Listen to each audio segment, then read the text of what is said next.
Examples of indices related to nth power.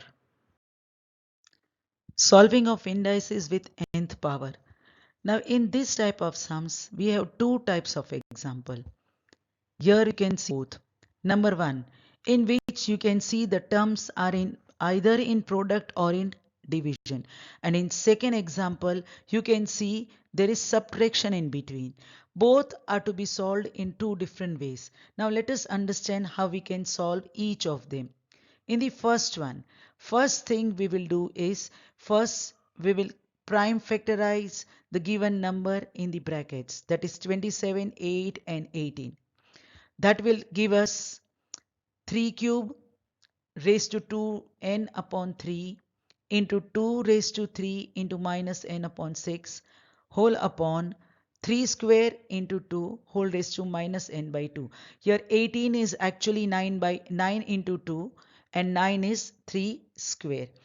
Next, this 3 and 3 gets cancelled. Here also 3 twos are 6.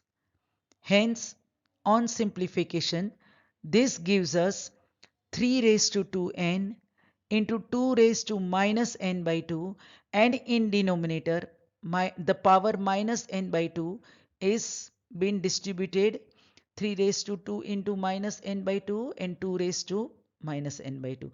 Here 2 and 2 gets cancelled, and on simplification this gives us 3 raised to 2n into 2 raised to minus n by 2 upon 3 raised to minus n into 2 raised to minus n by 2.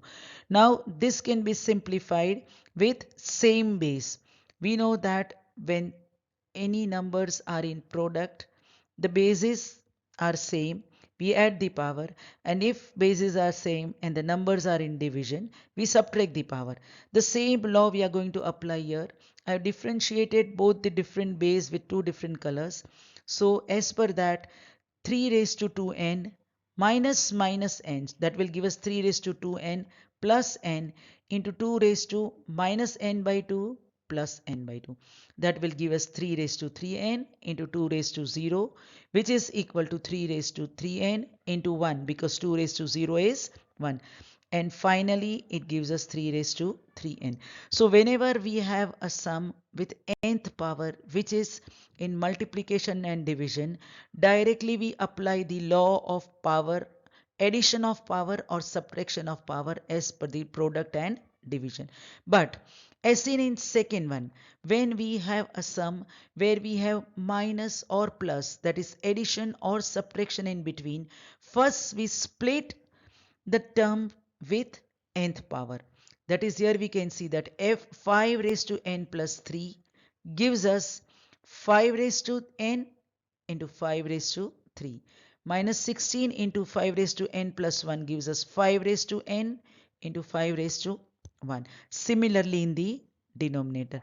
Now we can see that 5 raised to n is common throughout.